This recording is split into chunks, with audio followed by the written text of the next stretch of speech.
Madame, Monsieur, bonjour et merci de nous rejoindre sur RTI 1. Dans l'actualité nationale, les adieux de l'ambassadeur d'Algérie en Côte d'Ivoire. Mohamed Abdelaziz Bouguetaïa a rencontré hier le président de la République Alassane Ouattara. Les échanges se sont déroulés au palais présidentiel dans la commune du Plateau. Plus de détails sur cette audience du président de la République Alassane Ouattara dans le journal de 13 h.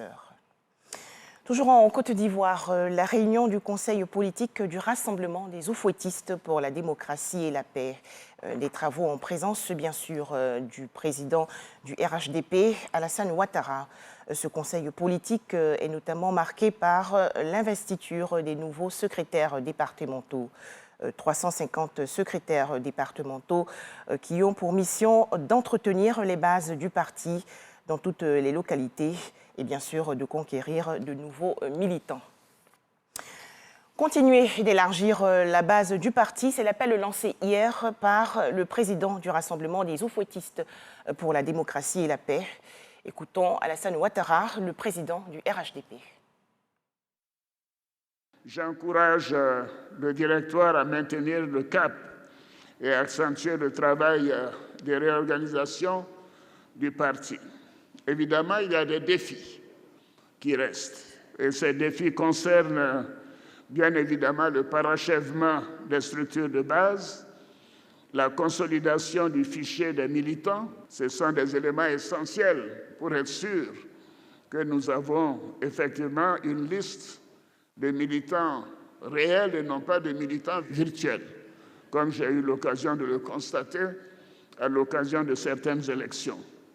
Nous devons également procéder au lancement de la carte d'adhésion.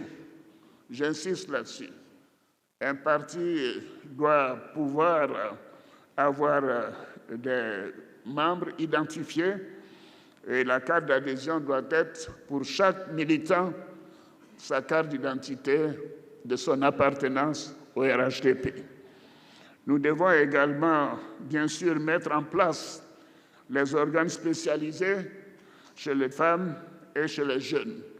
Je sais qu'on le fera sans grande difficulté, car je connais la sagesse de nos femmes et la maturité de nos jeunes. Alors l'objectif, c'est de renforcer le statut du RHDP comme premier parti de Côte d'Ivoire à l'issue des prochaines élections locales. Je suis certain que nous allons les gagner, et les gagner largement. Et le RHDP doit rester un modèle d'ouverture, de tolérance, de paix et de démocratie pour la nation ivoirienne. Pour ma part, en tant que président du parti, en tant que président de la République, je voudrais vous assurer que je reste pleinement engagé afin que notre pays maintienne sa trajectoire de paix dans la sécurité, dans la stabilité et pour le développement.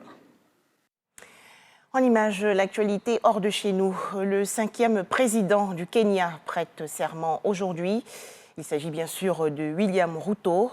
Une vingtaine de chefs d'État et de gouvernement sont attendus pour la cérémonie d'investiture qui se tient au stade Kasarani, le plus grand de la capitale Nairobi. L'actualité au Burkina Faso, le général Barthélémy Simporé, ministre en charge de la Défense, a été limogé hier dans le cadre d'un léger remaniement ministériel qui a concerné seulement son poste. C'est le président de la transition, le lieutenant-colonel Paul-Henri Sandaogo Damiba, qui prend désormais ce portefeuille. Enfin, après les États-Unis et le Royaume-Uni, l'Union européenne autorise à son tour le nouveau vaccin Pfizer contre le coronavirus. Ce nouveau vaccin Pfizer cible les sous-variants de Omicron. Voilà, merci de nous avoir suivis à 13 h, le journal de la mi-journée.